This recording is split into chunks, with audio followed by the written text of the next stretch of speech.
by the Australian Export Grains Innovation Centre, or AGIC for short. AGIC is Australia's leading organisation for market insight, innovation and applied solutions.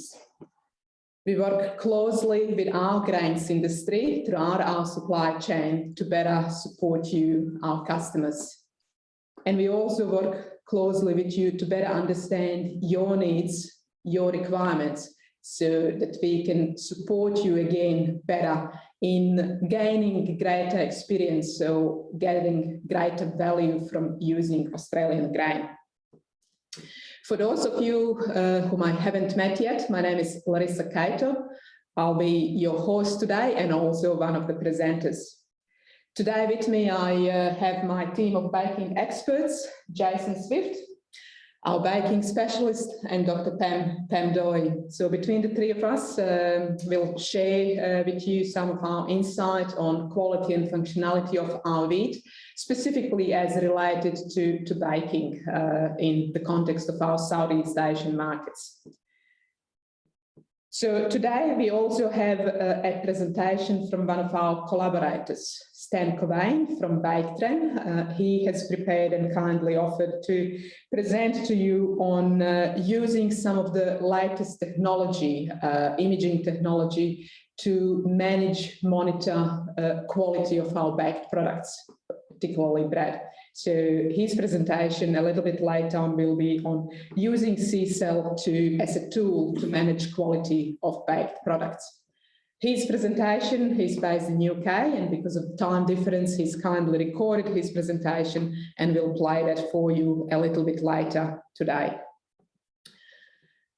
Halfway through the webinar, we do have what I like to call a most interactive part of our webinar, which is where we would like to invite you once again to participate in our wheat quality surveys, to provide us again with your view, your input and your feedback on your quality requirements.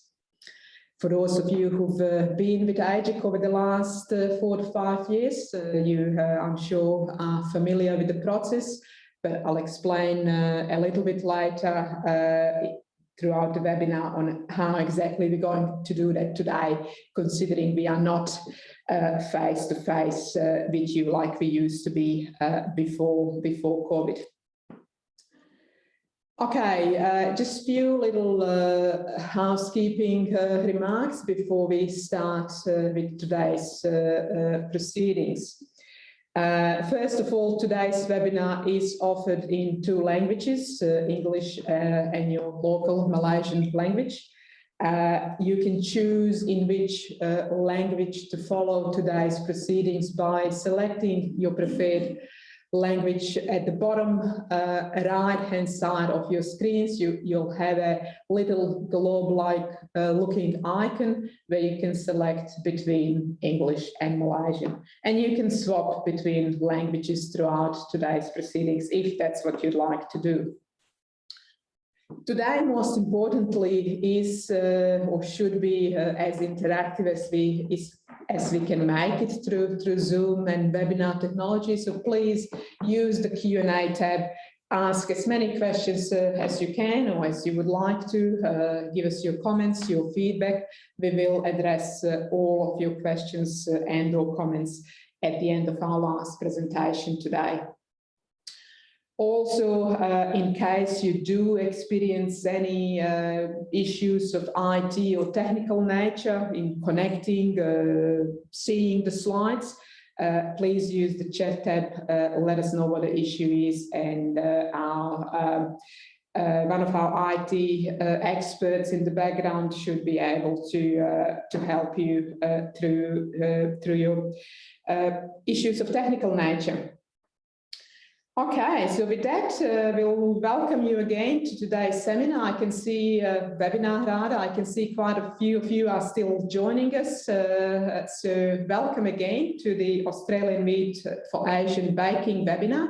We'll get started with our first presentation this morning, which I'll start with giving you some insights on quality and functionality of our wheat specifically addressing baking, I guess, or looking at wheat quality and functionality from baking perspective. So I'll get started with just again giving you a bit of an insight or overview of our main high protein, hard grain milling classes, specifically developed and meant for baking purposes. I'll touch a little bit on classification system as I talk about the grades and classes and how we go about as an industry managing the quality and outturning the quality to customers like yourselves, all the way from breeders developing new lines to exporters then putting those lines or grades or classes onto the shipments to you. Before we get started, just briefly again, well, most of you have met me. Haven't had the pleasure before to introduce the team of experts, a team who actually has baked and prepared all the data we'll be discussing today. So once again, Jason on my right-hand side and Pam on my left-hand side will be supporting me today, and between the three of us we look forward to addressing as many of your questions as comments as we can. Okay, so let's start with one of our certainly wheat classes specifically developed from varietal line development with baking quality in mind, so to say. So for any of our classes and products are key quality criteria that our varieties and classes need to meet. And certainly when it comes to APH, Australian Brown Hard, high volume pan-bred baking is one of those products that our breeding companies need to meet when they're developing new varieties. So APH, like all our milling classes, it's based on white wheat. Beyond that, classification panel specifically looks for good quality milling, and that's certainly a big emphasis in APH, so excellent milling quality. It is our highest protein content wheat, segregated in each season at least at minimum 13% protein at 11% moisture basis. Beyond baking, a couple of other end products which breeders have to make sure they meet are premium noodle products, particularly styles of Asian noodles requiring a little bit firmer bite, i.e. stronger gluten. Next class, we'd like to just briefly discuss Australian Hard or AH. Again, fairly versatile in terms of applications, but again, in terms of milling, fairly similar to APH. So in both classes, from a quality perspective, one of our key quality traits that we as industry, our breeders need to pass is the excellent free milling. So basically, high yield at a lower flour ash. AH is typically segregated at a couple of different protein contents in any given season, minimum 11.5, again at 11% moisture basis. In both cases, between APH and AH, our system is based on what we call balanced dough properties. So by balance, we mean the balance of rheological properties in the flour between the level of strength, I guess, or amount of strength, extensibility at any given protein content in any of our grades and classes. And so this has served us, we believe, rather well as an industry, particularly catering for a range of different processes that our wheat is being used in different markets, and those processes might range from different baking systems like short time or no time dough baking, all the way to sponge and dough, for example, baking, and or different sheeting processes in the context of noodles and or extrusion, of course, for products like snacks and or pasta-like products. Again, in AH, from an end product perspective, baking is one of the, or bread is one of the key quality tests required.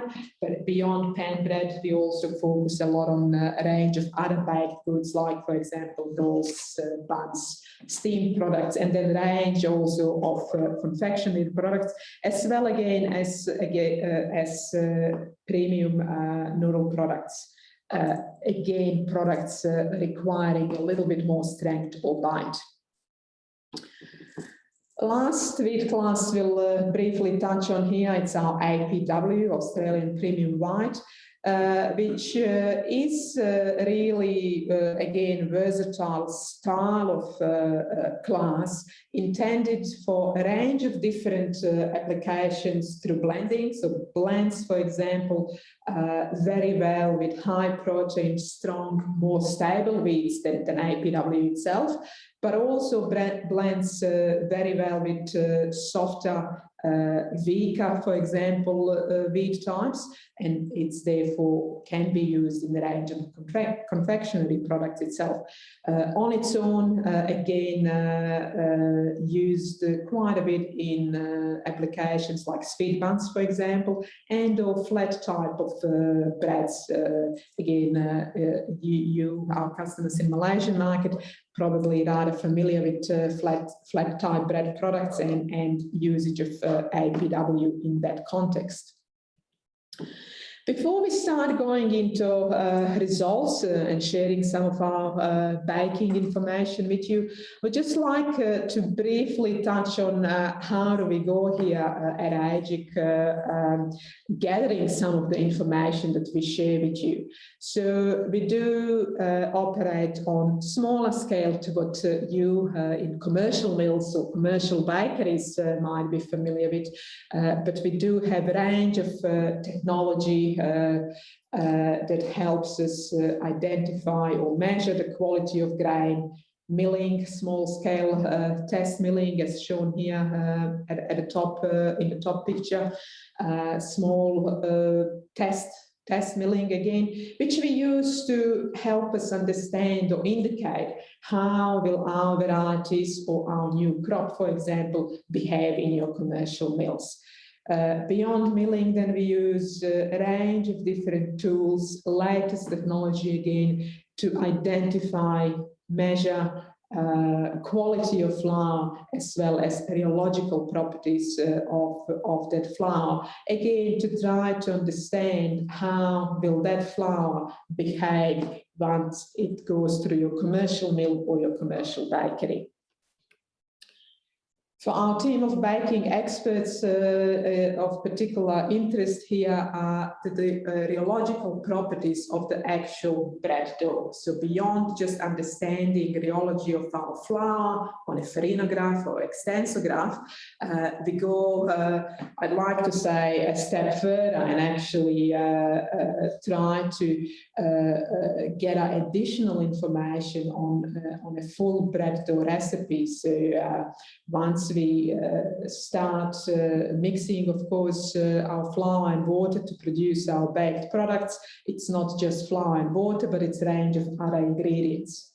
Can be different processes as well. So our interest here is to really understand how that rheology is it and how is it important, how is it related or correlated to different end products in different systems again, baking systems like sponge and dough or long fermentation or no-time dough baking.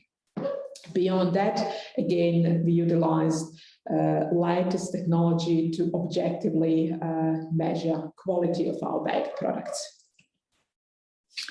So I'll now move on and just briefly talk to you about the quality of our 2021 season. I'll again talk about the three main classes which we've just briefly introduced here, APH, AH and APW.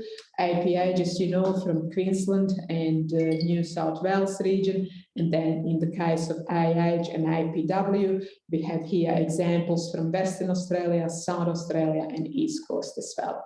So again, all the information presented here is generated by our team of experts on our small-scale testing and flower and rheology quality measurements.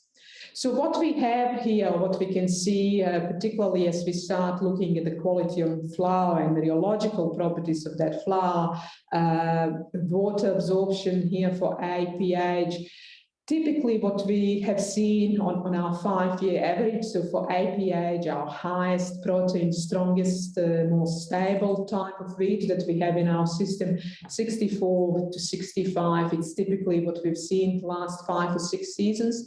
And so that's exactly what we have here. And then we do see or do understand that water absorption does drop slightly as our protein content, of course, down from APH to AH to APW. So that is typically what we expect to see. And again, the values we see here for APW, 60 to about 62, it's probably what we like or tend to see in this particular class. I touched briefly on our industry and classification system, particularly focusing on the balance of rheological properties. So that's the information here that we gathered from development time and stability, for example, from the farinograph, or the strength or maximum height and extensibility from the extensograph. So the relationship between those rheological properties of strength and extensibility and the balance of that at any given protein content, so for example, APH versus APW, it's quite critical for us. Largely, as I mentioned, because of a range of different processing. So we believe, or industries rather being served well by balancing the rheological properties, really catering for a range of different processing, or our wheat basically being quite good for different managing different processes and stresses as doughs and flour undergoing different processing systems. So we'll now go straight into some of our baking results.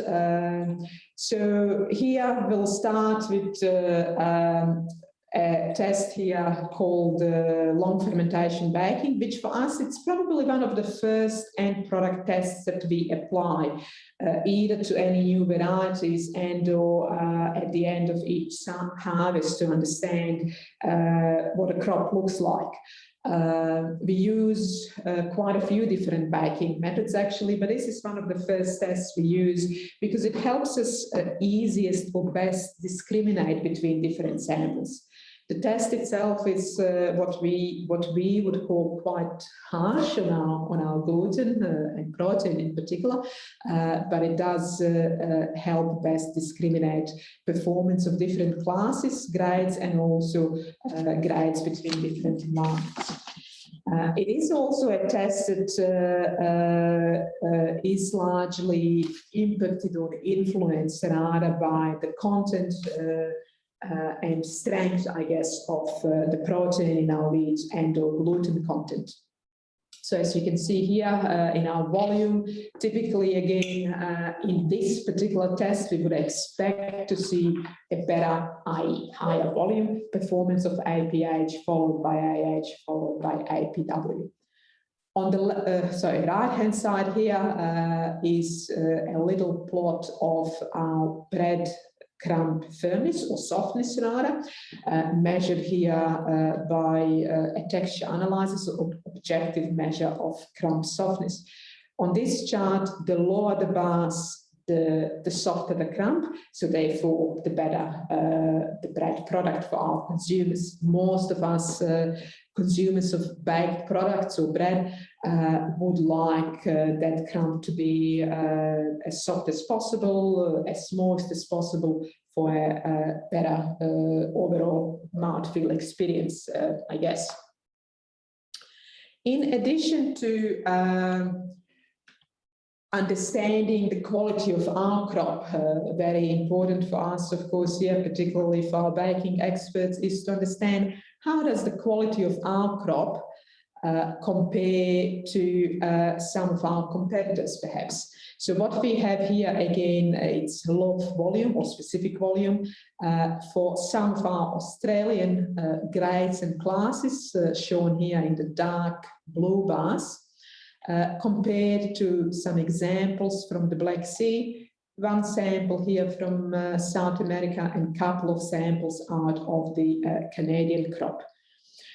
So first of all, it's quite important for us to understand variation in our own quality, and quite important is to also understand where that variation is coming from and why we're seeing some differences in our grades or classes or different environments, to then work with our industry here, breeders in particular, other research organizations, to basically improve as much as we can and provide as much consistency as we can to our customers, of course.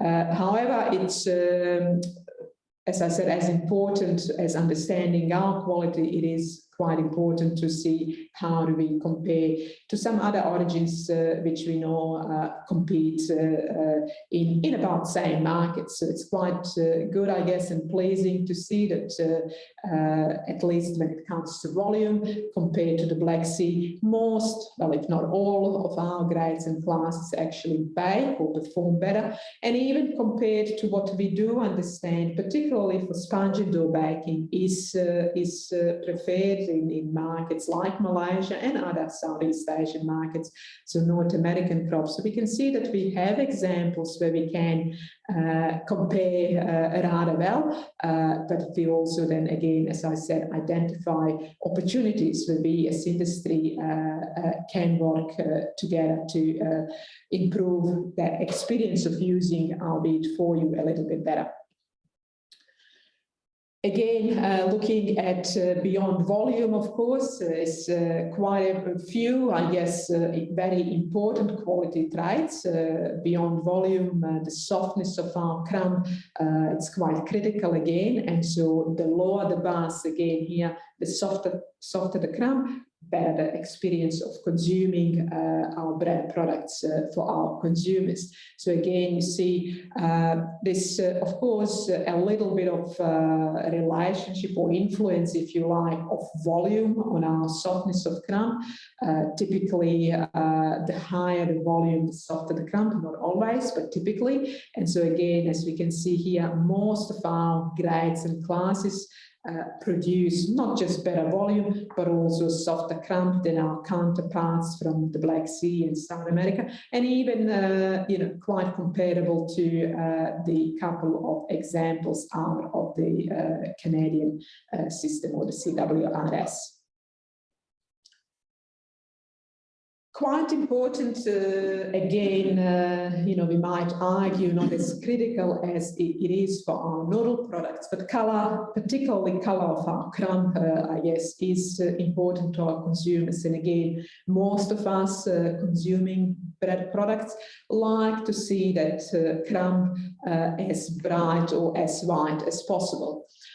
So here is the objective measure of our crumb color, measured here by an equipment called Minolta. So this measurement of L star measures the brightness of our crumb. So here, the higher the values, the better or the brighter result is. And as I said, most of us do have a preference for our crumb to be whiter or brighter. Largely, the difference here is white wheat compared to other origins, which largely are, in this case, suppliers, producers and suppliers of red wheat. So what we see here, it's largely the impact of the white bran or lighter bran, and that being reflected not just in flour, of course, but all the way to our end product. So an advantage of our industry in using white wheat. Most of us don't often reflect on another color trait measured by the same equipment, Minolta. And this is this A star value, which measures the color in a spectrum from red to green, or green to red, if you like. So typically here we like to see from a consumer perspective, in terms of, again, thinking whiteness and brightness of our crown, we like to see neutral values, or values around 0 for this particular quality trait, either a small positive or a small negative. What we like to avoid is our measurements for this particular quality trait either going into high positive or high negative values, so going into those red and green spectrums. So again, what the largest contributor to the difference here that we see with red wheat versus white wheat is that contribution of the color of the bran in our flour. Bits and pieces of our bran, of course, in the milling end up in our flour, and so this is largely reflected here with a slightly darker brownish looking crumb, if you like, with red wheats versus white wheats. Okay, so throughout studies with your market in particular in Malaysia, with flour milling industry in Malaysia, and also with some of our other markets in Southeast Asia, in addition to bread volume, protein content of wheat, water absorption of wheat, other bread quality traits, we also understood your message, I guess, loud and clear for needing to have wheat and flour in your baking grist that has good tolerance to fermentation. So our team of baking experts now here is leading our research project on trying to understand what does tolerance to fermentation exactly mean. How do we define tolerance to fermentation? Therefore, how do we then objectively measure that? And how do we implement that in our quality system with our breeding companies and the rest of our industry? So this is here just one example showing one of the tests we've implemented in this project to help us gain a greater understanding of what the tolerance to fermentation might mean to you, our customers in Malaysia and other Southeast Asian markets. So here we are looking at a test called Rio F4, a fermentation test, basically measuring in a standard way standard time of fermentation, few rheological properties, I guess. Firstly, development of the dough, but also, perhaps more importantly, the amount of gas we produce, or the flour or the bread dough produces during that fermentation, but also loses during that process of fermentation and therefore retains at the end of the day.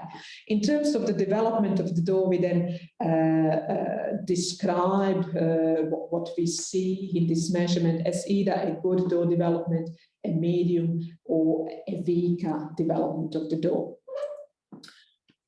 So an example here for the dough development during our Rio F4 fermentation test, as I said, in a fairly standardized lean formulation, lean meaning in terms of other baking ingredients. We try to really expose our flour, i.e. our gluten and our protein in the flour, to as much stress as we can, so that we actually identify quality of bread as related to the quality of flour and wheat in particular, rather than any other ingredients.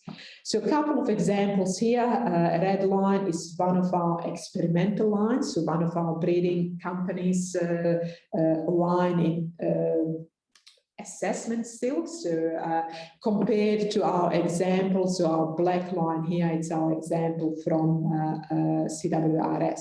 So what we observe here, it's initially a much stronger and faster development of the gluten and dough in the mix.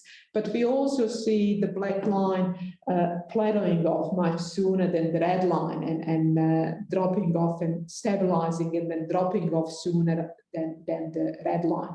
For the red line, we see that development still going, even if we were to continue the test beyond 3 hours. I think we could have gone at least for maybe another couple of hours. So the red line here we define as quite good dough development compared to perhaps medium development in this one example out of Canadian system.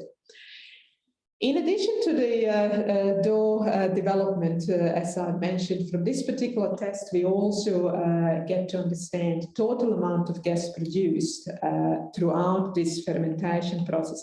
And also at the end of the day, or for us at the end of the 3-hour process here, we get to measure amount of gas left in the system, if you like, or in the dough.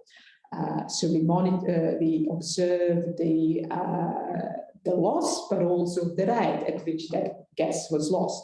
Again, as you can see, so the black compared to the black line, Canadian line, compared to the red line, Australian line in development, we see much higher amount of gas produced, but we also observe at the end of 3 hours, greater amount of gas lost for the black line compared to our red line. We've also compared our red line in experiment, some examples from the Black Sea. So again, here with the dough development, you see much weaker compared. So between the 3 red, black and purple line, the Black Sea sample has got weakest dough development or protein mixing properties, I guess. Also, our Black Sea example compared to our red line in development for the gas production and release, relatively similar, perhaps, amount of total production, but at the end of the process, again, great amount of gas was lost by the Black Sea sample compared to our red line in development. So when we then here plot total gas production, gas we have retained at the end of the process, and with the green, yellowish green bar, actually our bread volume or specific volume. We do see, as I mentioned, the greatest amount of gas produced was by our Canadian line, CWRS. But if you look at the difference between the dark blue and light blue, so light blue being the gas retained at the end of the process, we see least gas loss here in our experimental line compared to the greatest amount of gas lost for the Canadian line, and then also more gas lost in the Black Sea line compared to our line in development. When we look at the volume of our baked product, in this case, again, using same long fermentation process, we've seen that quite comparable, at least in volume, is the baking quality of our line development. So firstly, this one test gives us enough indication to go and then further look at the perhaps some other gluten quality related tests that we can add to this. So the amount of gas produced, or particularly the amount of gas lost, seem to have some impact on the quality of that baking. And particularly, I guess, pleasing for our breeding industry in particular is to see that we can and have varieties in development that might compare relatively well to what we do understand from a sponge and dough baking is currently your target.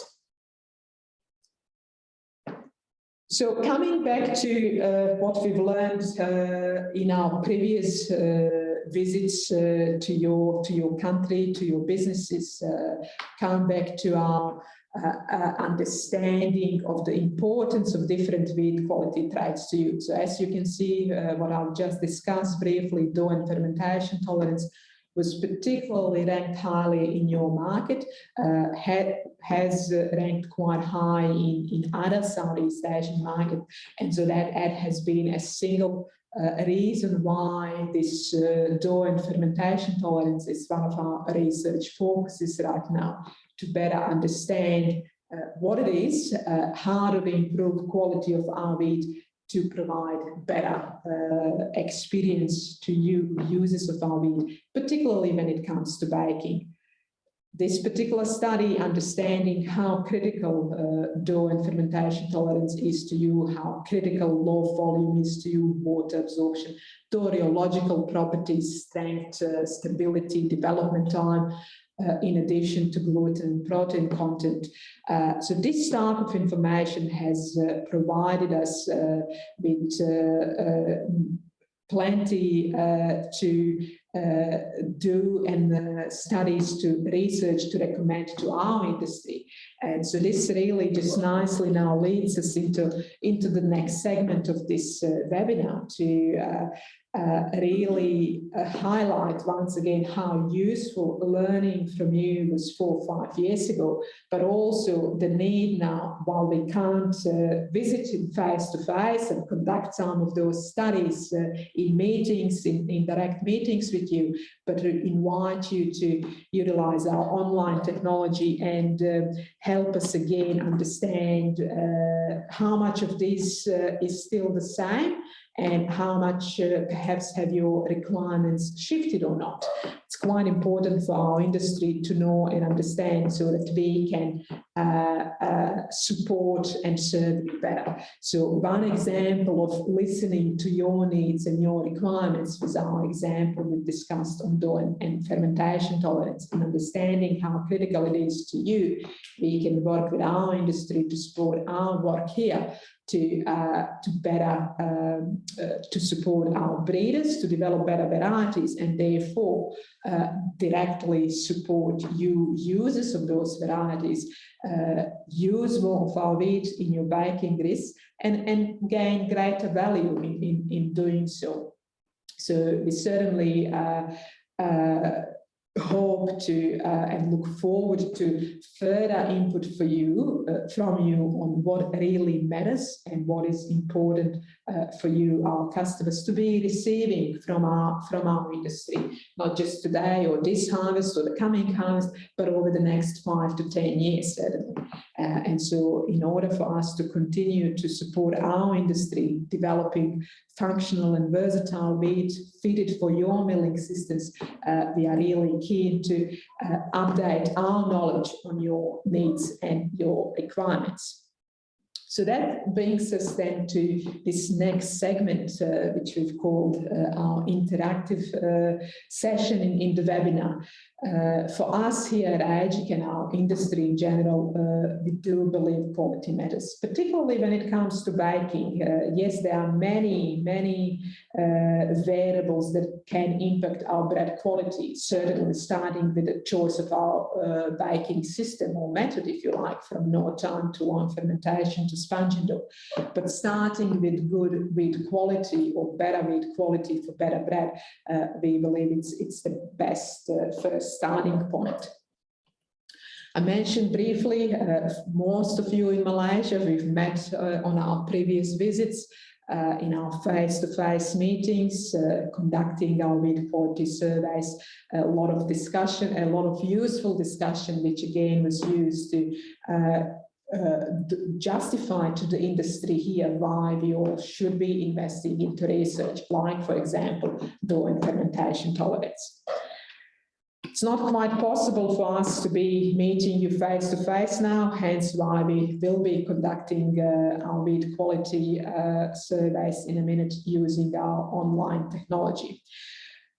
Just before we start with our surveys, a little summary, if you like, of how we've used this information. How have we used information gathered from you to justify to our industry why certain research needs to be done and why quality improvements needs to be done, so that we can support our customers and support particularly our customers in having better, happier experience in using our wheat in your systems. So 3 examples here on how we've used information from our quality surveys and implemented some of the research in our industry since then.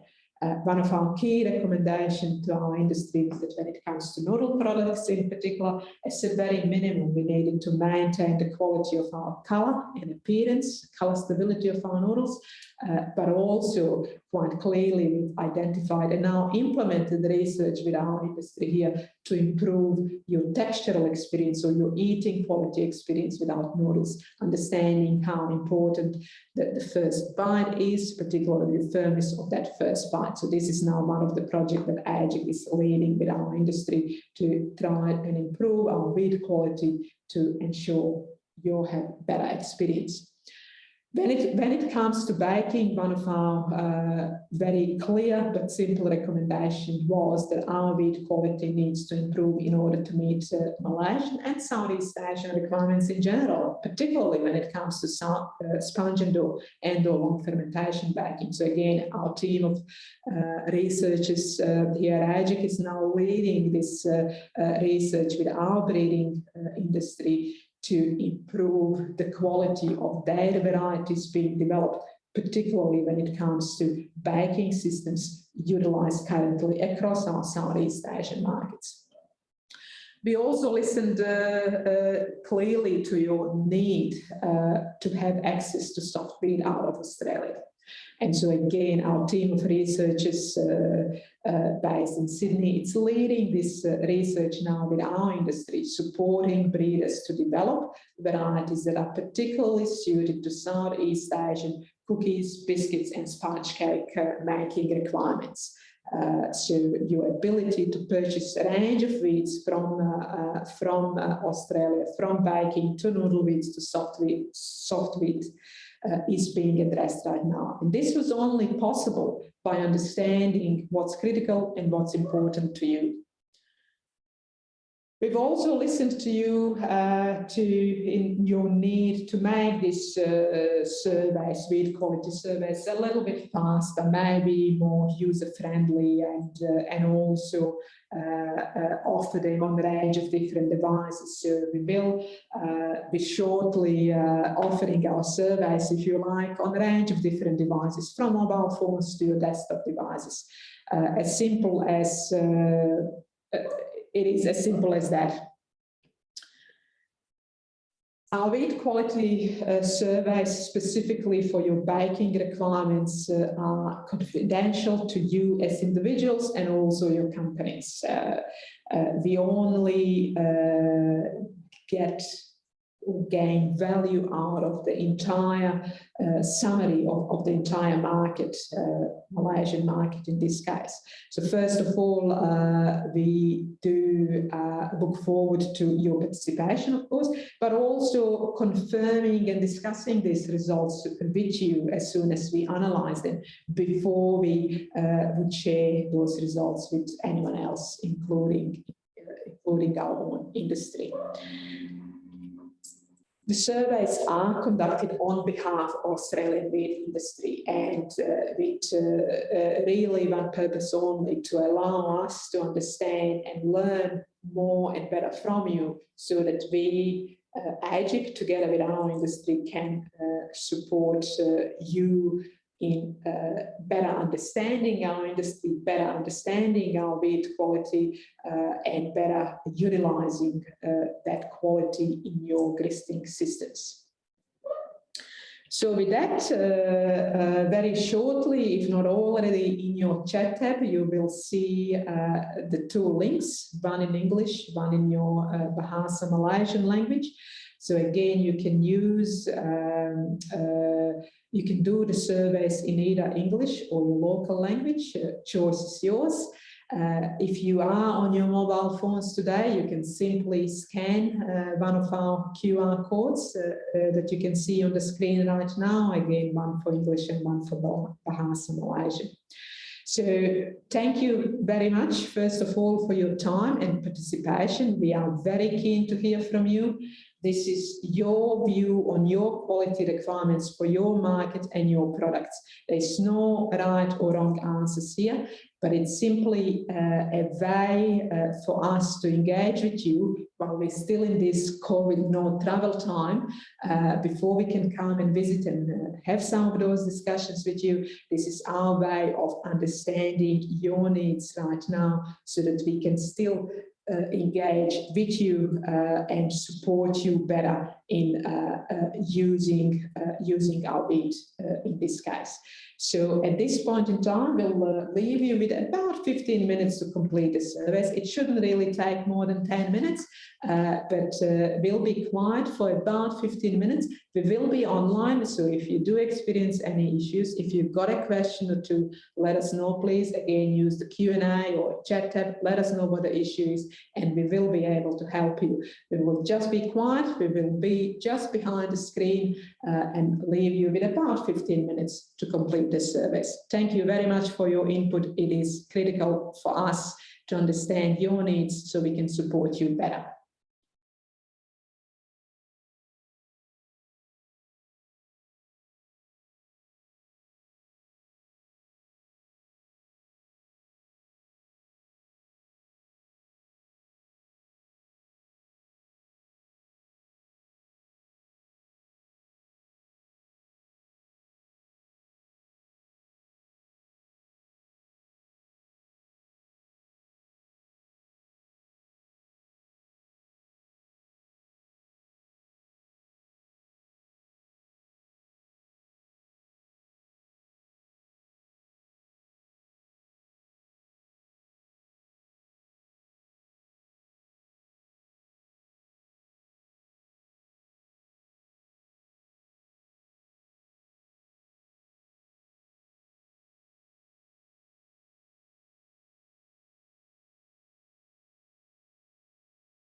Thank you very much for your participation in our wheat quality surveys.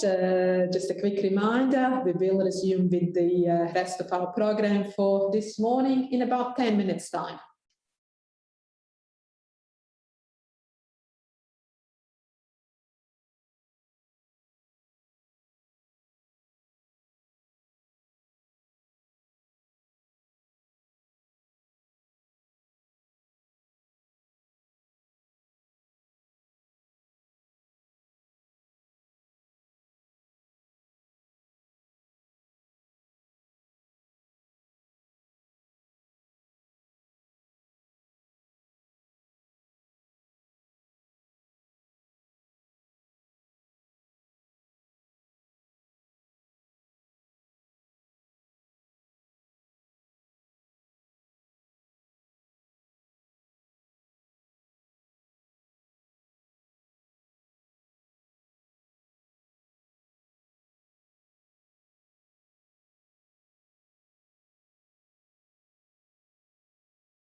Thank you very much again for your input and feedback to our wheat quality surveys. We will resume with the rest of our webinar program in about 5 minutes' time.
Okay, thank you very much for your time and your valuable input in our wheat quality surveys or your requirements from wheat and flour quality, particularly for your baked products.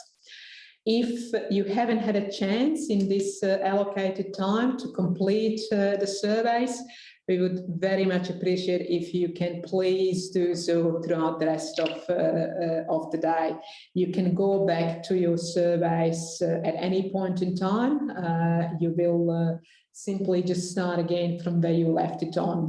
So we would very much appreciate if you haven't had enough time right now, if you can complete your feedback to us on your quality requirements throughout the day today. That would be very much appreciated. But now, in the interest of time, we will move on with the rest of our webinar program.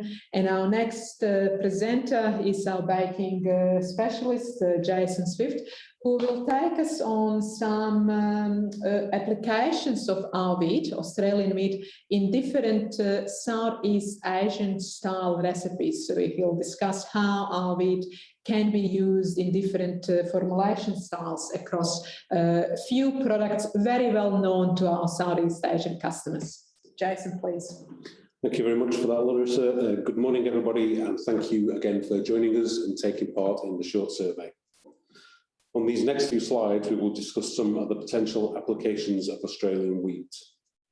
Earlier in this presentation, we discussed baking with a standard Australian test used in classification and crop inspection. This long fermentation test, also known to best discriminate between different wheat grades from different environments, thus is often used to understand the potential of the crop early in the season or soon after harvest. Our interest here is to understand how our wheat might perform in any given Southeast Asian market, e.g. sweet buns in Indonesia, pandesal from the Philippines, or pan bread using the Southeast Asian method and recipe. This style of baking is typically somewhat different to Australian baking, which often uses high-speed, high-energy mixing techniques to produce the dough. And also, surprisingly to most of our customers, there is very little or no sugar used. The next series of slides show a few examples of how you might potentially use Australian wheat flour. Remember, due to the differences in formulation and baking methods, no-time dough instead of long fermentation, we might see some differences in the expected performance of our different grades. Firstly, let's look at two key quality traits of any baked goods: the specific volume and the softness of the crumb. These are important to all our customers. The samples used here are AH and APW from West Australia, AH and APW from South Australia, and APH from the East Coast. In this top slide, as expected, the highest volume comes from the APH.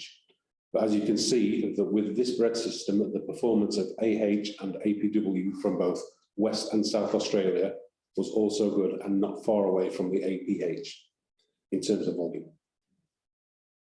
Here on this next graph, we can see a much more significant difference.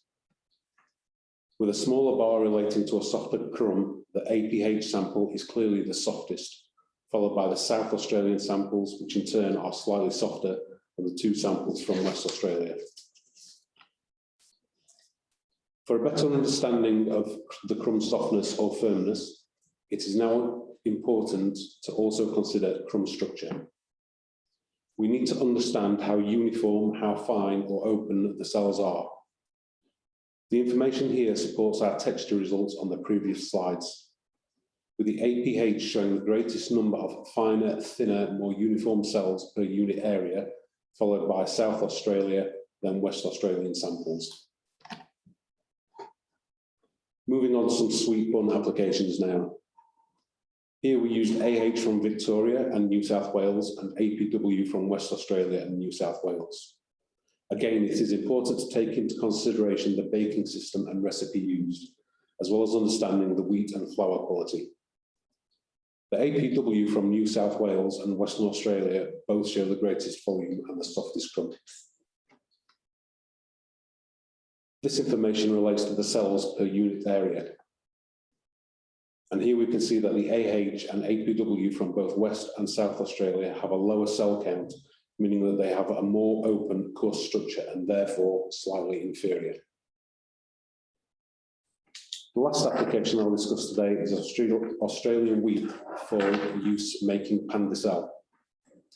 Here we used APW only, 2 from West Australia and 1 each from Victoria and New South Wales.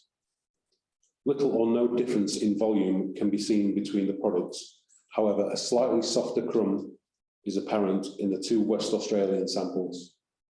Remember, smaller is better in this graph. Here we see that the finest and most uniform crumb structure comes from the Victorian APW sample.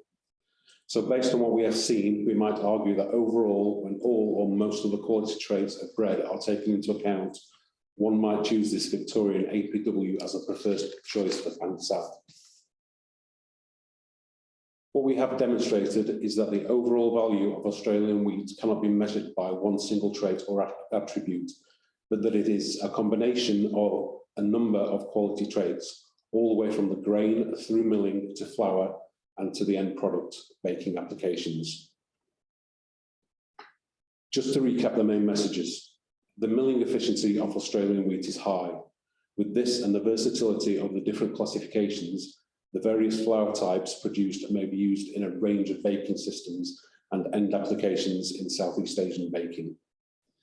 We also focus on the customer's needs and their intended uses of wheat in their own markets. Along with AGIC's technical knowledge and the support we offer, we can help the end users to maximise the value gained from Australian wheat. All that remains is for me to thank you for taking the time to listen to me today. I'm now going to hand you to Larissa, who will introduce the next segment and continue with today's programme.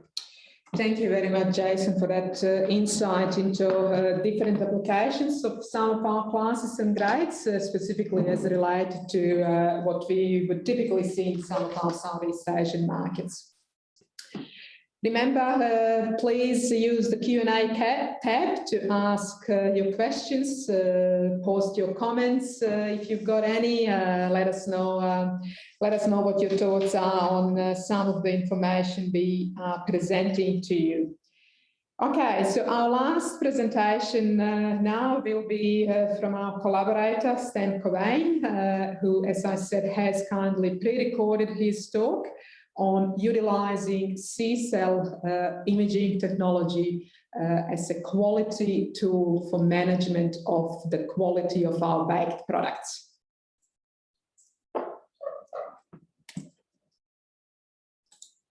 Thank you for the opportunity to talk about the application of the C-cell bakery products imaging technology.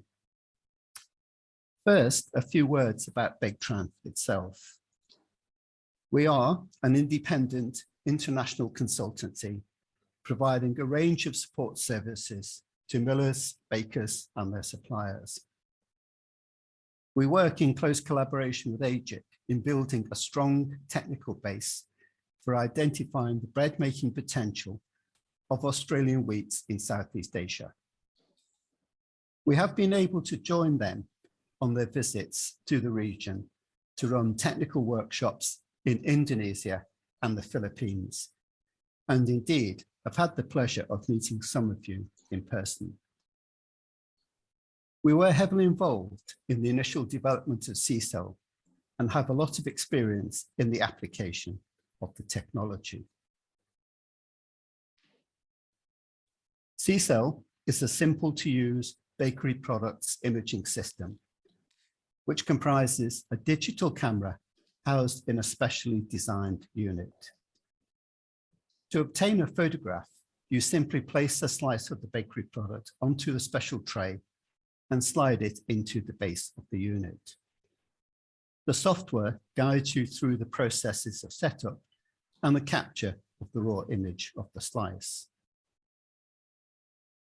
From the captured raw image, the software produces a series of processed digital images and a range of objective measurements of the physical properties of the product slice. The whole process only takes a couple of minutes.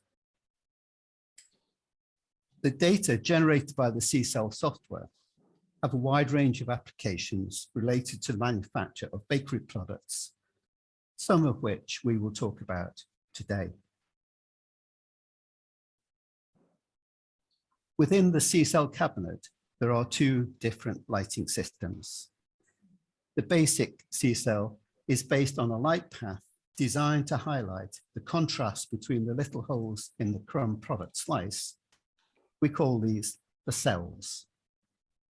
This lighting path simulates the approach used by experts when judging the physical structure of bakery products. The C-cell color system captures both monochrome and color images and increases the number and range of values which are measured.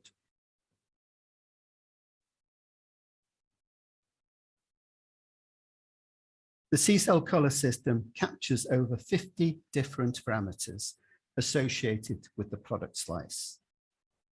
These include information on the size and shape of the slice, as shown by the colored regions in the processed image on the top left. We can see information on the degree to which the sidewalls on pan breads may deviate from straightness, and these are shown in green. Many of the C-cell parameters are related to the sizes, dimensions, and distribution of the cells in the product slice. In the processed image on the bottom left, each of the cells in the slice has been identified. The darker the blue color, the smaller the cells. As well as the cells, the properties of the crumb surrounding the cells can be measured. We call this the cell wall material. In addition to information on the cells and cell wall material, we can obtain information on crumb color and brightness, and crust color and thickness. There is a lot of information gathered by C-cell, and with so much data, it is common to ask, how do you know which properties to choose for an analysis? The simple answer is that your choice of properties depends on your needs and the questions you wish to answer. I have listed some basic headings on this slide, and I will look briefly at a few of them in more detail in the following illustrations. C-cell data can be used for everything from the evaluation of new wheat varieties in test baking through the impact of different flour qualities into the bakery, where recipe and process changes can also be evaluated. In a research and development context, C-cell can be integrated with other ingredient and process analytical data to better understand the contribution of dough development to bread cell structure. And this was one of the unique outputs from our collaboration with AGIC. Having introduced the equipment, let's consider a few examples to see how we can use C-cell. Our first example is one very relevant to us today, and that is the evaluation of the bread making potential of Australian wheat types. From the 50+ parameters, we would typically choose to work with between 5 and 10. To keep things simple today, I will use 5, all of which we know from previous experience are relevant to our area of interest. I have chosen slice height, though with bread not baked in a pan, we might use slice area instead.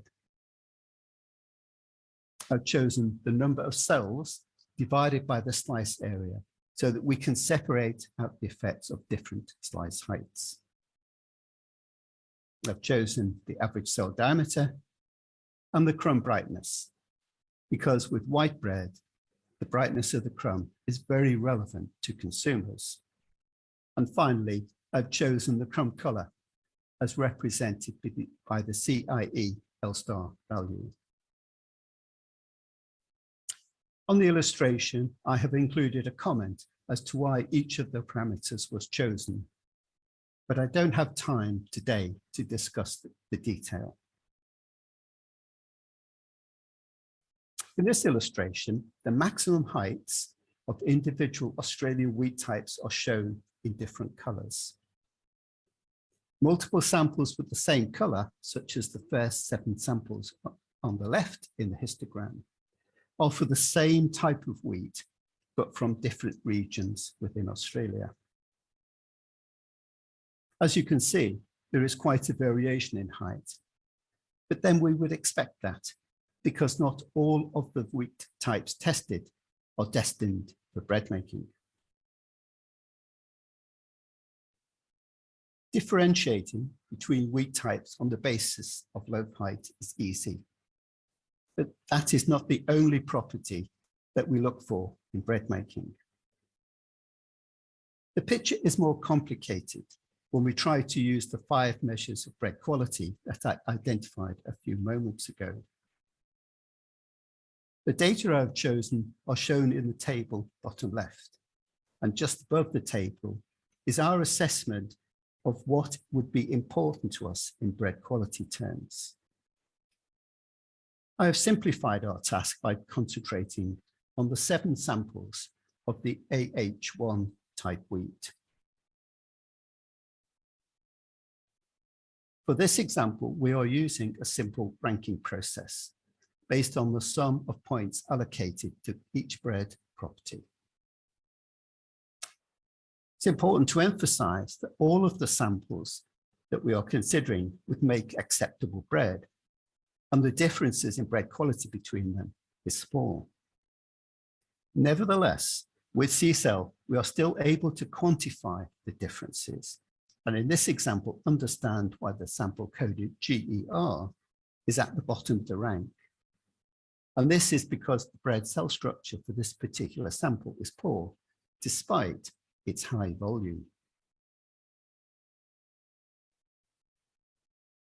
We can also use the ranking approach to compare the bread making potential of new wheat varieties. In this case, we will have a standard target against which to compare any new variety. And that is given by the first bar on the histogram on the left of each chart.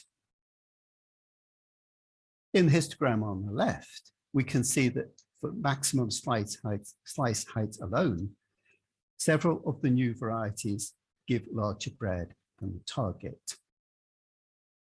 I have highlighted one of these samples in yellow so that we can consider other properties than slice height.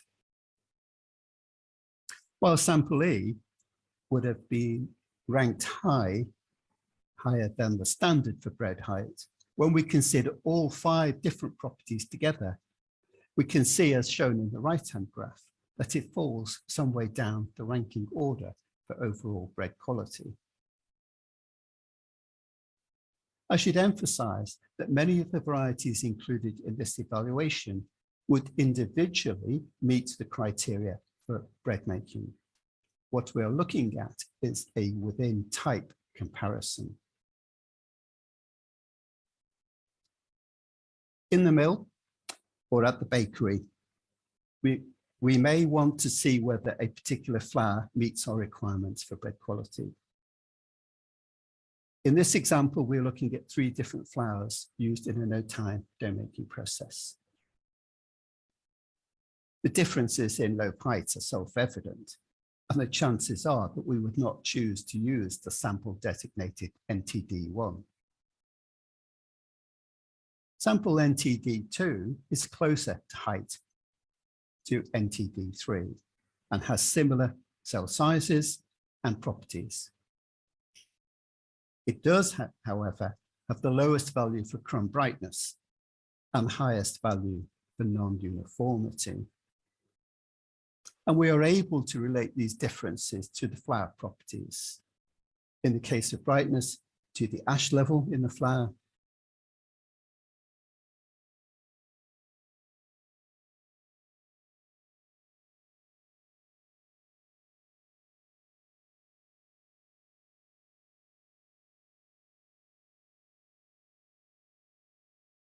and in the case of non-uniformity, the differences in gluten quality.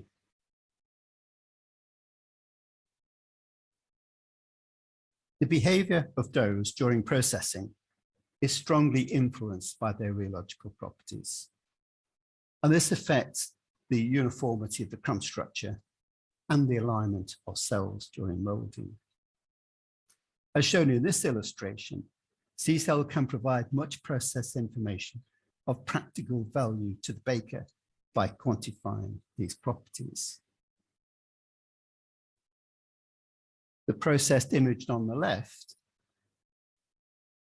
identifies areas of coarse cell structure in pink and fine cell structure in blue.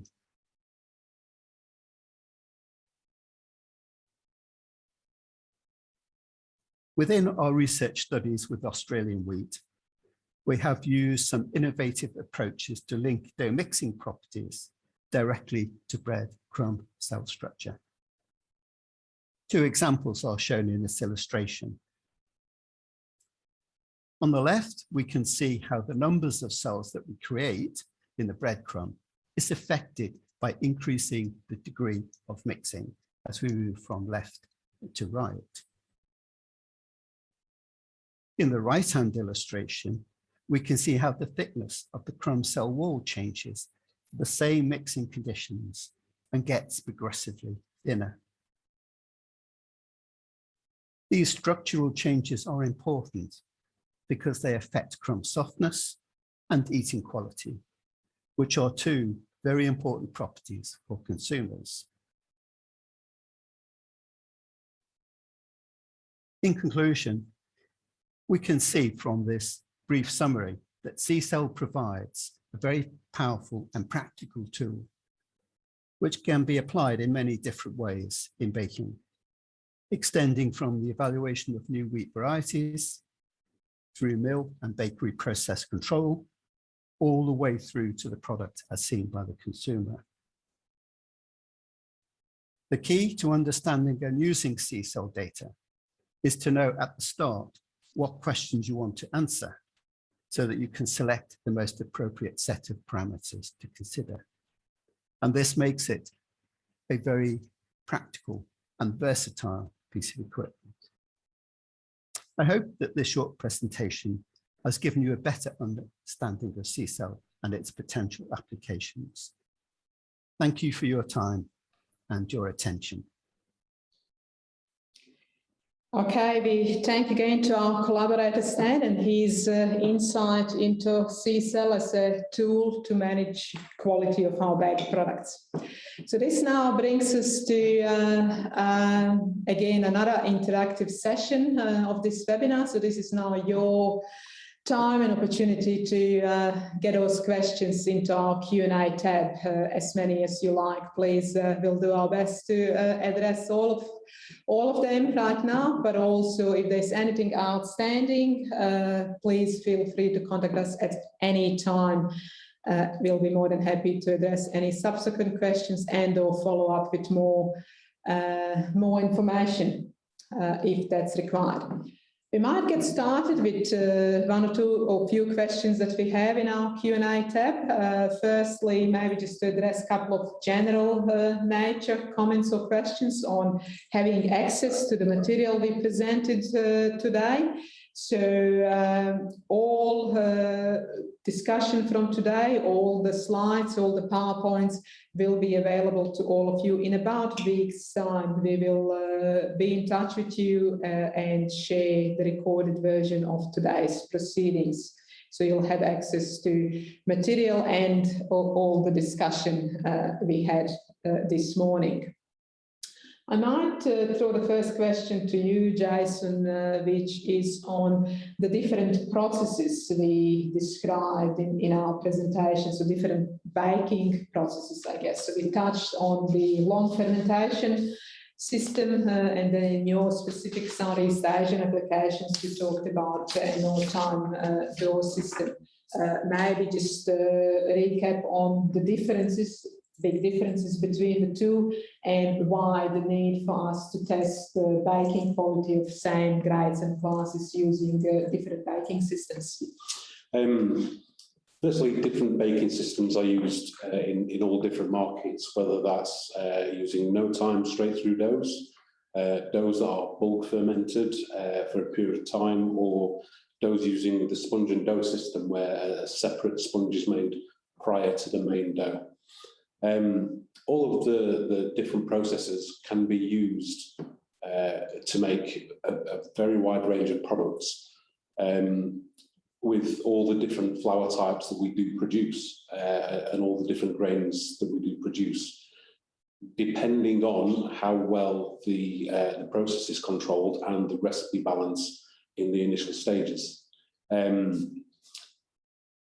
If you make a change to the process or to the recipe, it will always have an effect on your final product, whether that is something that can be measured by machines such as the C-cell or by the texture analyzing equipment that we have, or if it's something that we would have to test organoleptically using our mouth. How does the mouth feel? Is it softer? Is it firmer? Is it sweeter? Is it drier? And we use all of the different production methods to ensure that we are using all of the methods in the market, and we can replicate them as closely as possible. And again, we will change our recipe balance to the process for the end product to match the market, so that we know that we are series of data and the best results based on real life, rather than something that is only ever seen in our very closely controlled, almost laboratory-like conditions. So we would use, like I say, a very broad range of recipes and the broad range of processes to ensure that we get accurate results that mean something to the customer, rather than just to ourselves or other researchers. Thank you, Jason, for that insightful cover of different baking systems or processes. Okay, our next question is, what is the wheat variety line 595? So this is our example from the research that we are currently conducting into the tolerance to fermentation, or dough and fermentation tolerance. So the line 595, or the red line that you'll remember from our charts, is a line that is, I've described in my presentation as experimental line. So what does that mean? That means some of our breeding companies are currently developing lines which are yet to go through the system of many years of quality testing, and are yet to go to our classification system, for example, to be then formally recognized and classified into AH or APH or APW, and therefore be available for the commercial production. So at this stage, this line has not been through the process of being classified into any of our milling classes. This is early stage of development, so we call it experimental line. So part of our work is working with our breeding companies and having a look, if you like, into their early material. So material before they start generating final stages of getting the lines or varieties into the classification and commercial production. We work with them to see what type of quality is coming through, and can we earlier in the stage, as they really just start crossing different genetics, can we identify anything that we know our customers might like, either for their sponge and dough baking or for their noodle making or whatever the case might be. So it is not a commercial variety available in our system yet, because it's very early in its development stage, I guess. But it is material that we work with. We do have also opportunities, so if that's of interest, we would be more than happy to work with you closely and test some of this material, similar material, similar quality in your own environments. I know some of you again will remember that that was also easier in the days when we could travel, visit you, bring some of our examples with us.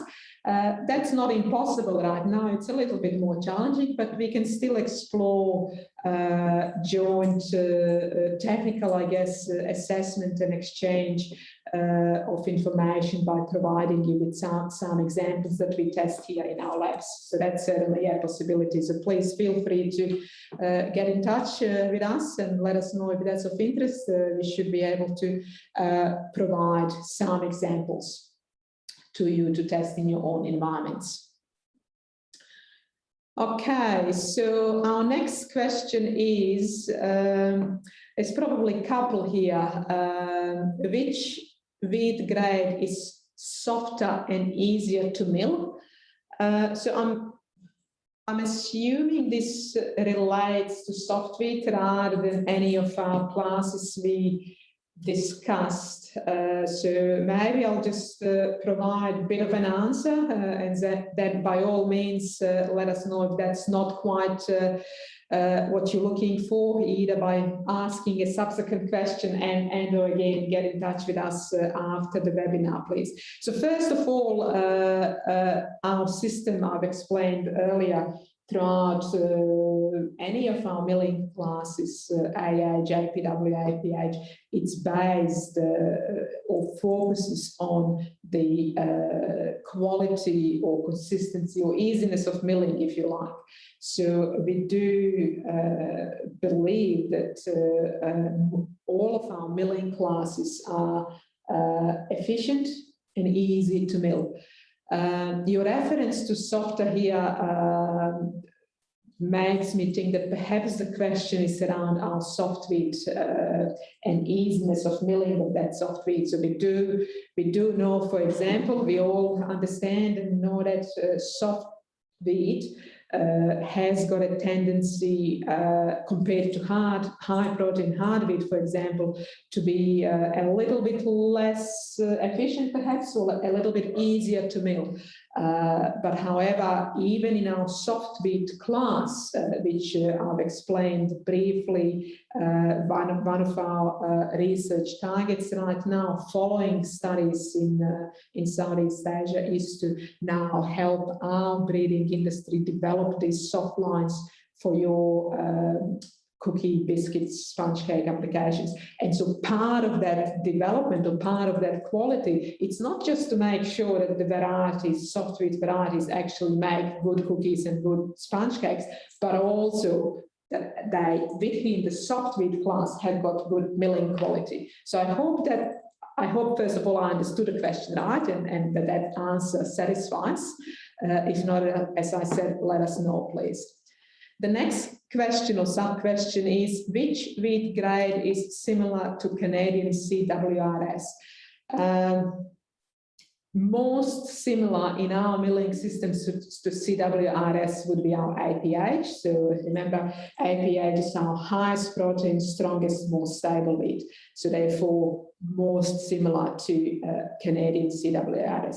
Not the same, our systems are slightly different, our emphasis are slightly different, production environment is more than slightly different between Australia and Canada. But from our system, if we had to pick a class or a grade and say, well, this is mostly similar to CWRS, that definitely would be our APH. Okay, part 3 of the same question is which wheat or flour from Australian system is good for making paratha, naan and loaf bread? So again, paratha and naan, typically most of our customers would use APW and or a blend of APW and AH. And certainly, particularly to you in the Malaysian market when it comes to loaf bread, pan bread, and considering that most of you largely would be using sponge and dough system, that would be APH, perhaps a bit of a blend with AH1, but certainly largely again for sponge and dough baking, APH. I hope that covers, yeah. As we said, please get in touch if you need further clarification and or another level of detail. Perhaps we stick to our bread question first. before we go, there's a couple of questions related to noodles, which we also will cover. Our next question on baking is related to to the presentation Stan has kindly made for us on the sea cell. So the question is, how long does it actually take for each slice to be analysed?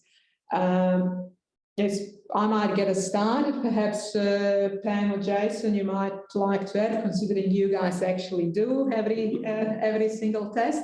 But there's a couple of, from my perspective, the test itself, as Stan described in his presentation, it's relatively speaking straightforward and easy to do. However, one does need to be mindful of selection of slices from our loaf. One does need to be mindful of standardizing the thickness, for example, of that slice. And then as the slice of our bread is presented to the image analyzer, i.e. C-cell, one needs to be very careful and mindful and needs to standardize the system of presentation, basically the height, how the slice is positioned in the C-cell itself.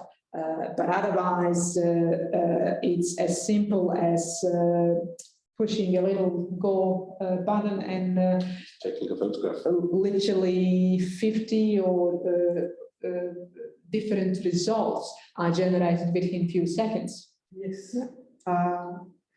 The results are generated within 1.5 to 2 seconds. And that's basically 50 parameters for which you need to choose which one relate to your question that you are trying to answer. So relatively speaking, the test itself, very quick, couple of seconds, but they are things to be just mindful of and ways, of course, to standardize how sample is presented to the test. But otherwise, very, very easy to do. The other thing to bear in mind is the data that is generated. There is quite a lot of data. There are 50 results that are generated almost immediately. You have to process the data yourself afterwards. You have to understand which numbers are important to you and then compare those numbers to each test that you do. It's probably that part of the process that takes the longest. Understanding the results, confirming, comparing and processing the data at the end. Thank you, Jason. We've got now a couple of, or a question related to measurement of texture or firmness or softness of our crumb. Again, if I understand the question correctly, the question is around which probe on the texture analyzer is most suitable to measure softness of our crumb and perhaps relate that to how we as consumers would correlate that. So firstly, we, in our range of tests, we've used different profiles on the texture analyzer, from TPA to just a single compression. I don't know that there's, in my view, a particular preference on a single compression versus a TPA. I probably am of the view that single compression satisfies the firmness measurement, the bite, the first bite that we as consumers would relate or correlate with eating bread. TPA, or texture profile analysis, which typically, in our case anyway, it's couple of compressions, so you can argue perhaps more simulates the chewing of us as consumers of that bread, multiple bites, yes, correct. In terms of probes, say for us here, we typically, depends on type of baking we do or type of project we conduct. We've got range of different sizes, if you like, of our loaves. So depends on what exactly we're doing. We might use probes of different size. Typically for us, it would be a flat round probe. compression measurement on a texture analyzer, the size of that probe might differ in our case depending which particular product we measure. So you'll remember from some of Jason's examples of sweet buns. So relatively speaking, a smaller surface area of our crumb compared to our loaf bread. So we would use a different size. Same probe, different size to measure that texture depending on how big our surface is. So I hope that again covers the question on the probe and the TA test. Okay, we now have a question on our presentation. There's a couple of questions which are fairly similar, I think, on tolerance to fermentation. So the question is in relation to our example from our current research project on being able to understand, firstly, what we mean by tolerance to fermentation, and secondly, implement a range of tests to help us in objective way measure tolerance to fermentation. So the Rio F4 is one of those tests, so that is not a complete picture yet, but one of our tests that we've implemented. So the question here is, from one of our participants today, is the overall sponge and dough method and the knock test volume, we get a lower volume with Australian wheat compared to US and CWRS. So the question is, I guess, to us, what are our thoughts on that compared to results we presented, and how would we generally improve dough stability after proofing? So first of all, as I said, the reason we are looking into this project is exactly to understand, firstly, what the tolerance to fermentation is and how do we objectively measure that? How do we measure that beyond going into our sponge and dough baking and seeing whether our volume is good or high enough or not quite? So this is us researching aspects of gluten quality, gluten tolerance, gas production, stress on gluten, and understanding, is there anything we could then work with our breeding companies to improve this particular quality in our wheat right now? We understood from our in-market studies with you that this particular quality trait in our wheats needs to be improved. So what we've shown basically, remember again, we haven't really researched all North American crop, all samples out of US or all samples out of CWRS, nor have we at this stage researched all grades and classes of our wheat. But we are working with the breeding companies on lines in development to identify if there is material that better compares with US and Canadian wheat in sponge and dough baking specifically, but more importantly for us, through the tolerance to fermentation, through the stressing our gluten, through a range of different tests in long fermentation, but also sponge and dough baking, considering that is your preferred baking method. Understand actually which quality trait in wheat and flour do we need to work backwards with our breeding companies and say, this needs to be improved? And then how do we, or breeders actually go about making sure that in the selection of their genes for crossing, they make sure that that quality is matched. On improving stability after proofing, we're still looking at that at the moment.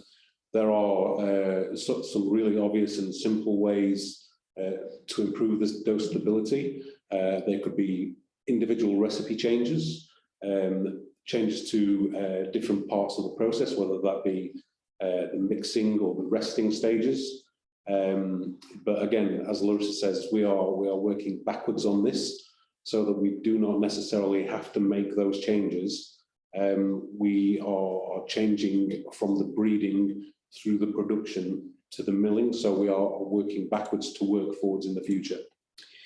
And also remember, all of this also links to our other studies and information we presented, for example, on dough rheological properties, full-bred dough rheological properties, and considering that most, if not all, of our structure is set in the mixer, i.e. after mixing, part of our objective here is to really cross-correlate everything that goes in the mixer, fully developing our bread dough formulations, understanding what consistency do we have immediately after mixing, consistency of the dough, firmness, softness of the dough, if you like, and how are those rheological properties in that fully mixed dough impacted through different processes, whether that's a short fermentation, molding, long proofing, long fermentation, and therefore final bread baking quality. So it is about linking what we know about content and quality of gluten going into the mix, what we understand the process does and correlates with wheat and flour quality, and then correlating that to final bread quality. So we certainly will be sharing all the insight we have out of this particular research project with you over the coming months.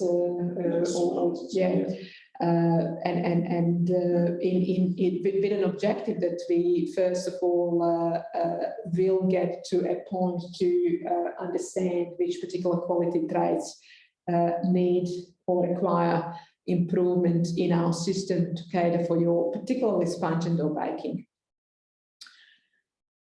Okay. That's the same question. Okay, we do have a question here on ASW, having received an ASW with an abnormal high protein content, 11.5 to 12.5, compared to where typically ASW sits at 9.5. So my first comment, I guess, in regard to ASW, most of you in our audience will understand that in our system currently, ASW is a wheat class with no cutoff of minimum or maximum protein content. So that basically means in our system, the protein content of ASW is dependent on seasonal conditions. If we are having a low protein content season, i.e. a lot of rain and a lot of wheat, good quantity of wheat, our protein, of course, the higher the yield, the depletion of protein does happen, and so lower protein ASW is experienced in our system. If we do have extremely dry season, for example, our yields tend to be lower, therefore our protein content tends to be higher. So we can see higher than what we would call normal protein content in some of our seasons. And that simply for this grade, unlike all other milling grades or classes in our wheat, is a reflection of seasonal conditions. Therefore, your question is, can we then still use that higher protein content or abnormally higher protein content of ASW in the medium as medium wheat instead of low protein wheat? From a protein content perspective, yes, you will have the amount of protein. From a functionality perspective, I do not think so. So to my knowledge of wheat and wheat quality and functionality, the seasonal conditions can give us lower or higher protein or gluten content, but they do not necessarily improve functionality of that protein. So while you might have 11.5 or 12% protein in ASW, I would not expect the functionality of that protein to be exactly the same as APH, for example, or AH1 or 2. That's my view on content versus quality. And for someone who is more quality conscious, perhaps that's a little bit biased, but that is my... It may be worth conducting a small-scale trial to see if it fits your needs.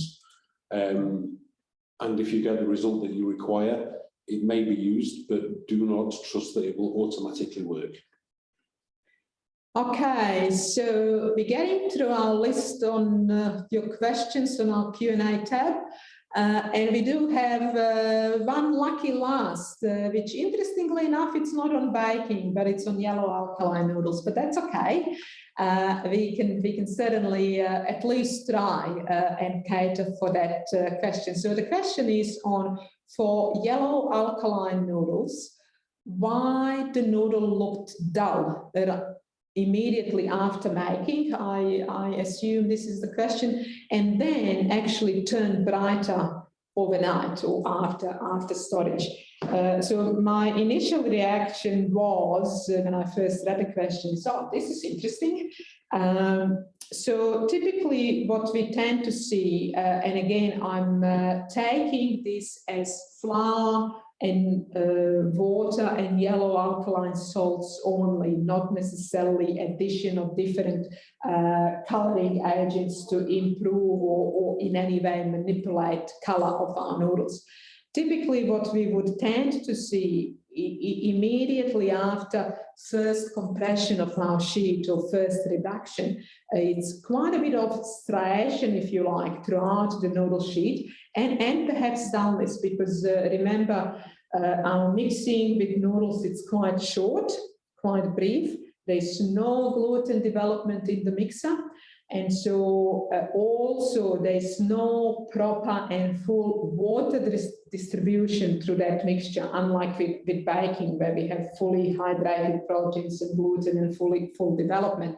So initial, I'd call it striation rather than dullness in our noodle sheet. It's largely due to the fact of non-fully hydrated proteins in our mix. So hence the reason resting our noodles, then further reducing our noodles, i.e. thickness of our noodle sheets, allowing the gluten alignment through the sheeting and allowing fully watering of all of our proteins in that gluten matrix. Otherwise, once the color and the brightness in particular, to me, are set, if something is dull on day one of making, i.e. our noodle sheets are dull on noodle making, without using improvement agents like certain enzymes, I'm not sure how you've observed a better brightness overnight, because typically what we tend to see with any noodle types, again, assuming this is fairly straightforward flour, water, alkaline, salt formulation, what we tend to see, it's actually darkening of our noodle sheets, either as a reaction of enzymes, largely or most commonly polyphenol oxidases, not the only, but probably the key enzyme responsible for darkening of our noodle sheets. And also appearance of dullness, particularly in higher protein samples. So we know also the higher the protein, the duller the sheets are day one, but also day two of making, because the protein, of course, has got that greyish colour, or gluten rather than protein. Once it's mixed with water, of course, becomes gluten, and it's got a dullish appearance. So typically what we do see is dullness and darkening developing overnight or during the storage. But to the best of my knowledge, not improvement of that brightness, unless, as I say, we specifically, and we know we can, use enzymes to improve the brightness appearance. Right. So again, that's to the best of my knowledge, but again, please feel free to get in touch with us. I'm more than happy to have some further discussion on this particular, or any of the questions, but particularly the one where we seem to have observed improvement in brightness overnight in our models. More than happy to again look at some of the information perhaps and have further discussion on this particular subject. Okay, so that does brings us to end of all our questions. I'm just checking all our Q&A and chat tabs. I think we have answered all of your questions today. So once again, feel free to contact us at any time if you do have follow-up questions and or if you require additional level of detail on any information we presented today. Also, recordings of today's webinar discussion, our slides will be available to you about this time next week. So for now, thank you again very much for your time. There's one little ask of you again before you start signing off, if you could please complete our very quick poll exit survey. Again, this is used to help us improve our performance at our next webinar. And so we certainly look forward to our next engagement with you. Most of you do know we are just about to start quality testing our new crop. So our bakers will certainly be very busy over the next couple of months. And we certainly look very much forward to sharing that information with you early next year. For now, thank you very much for your time today. Thank you certainly for participating in our wheat quality surveys.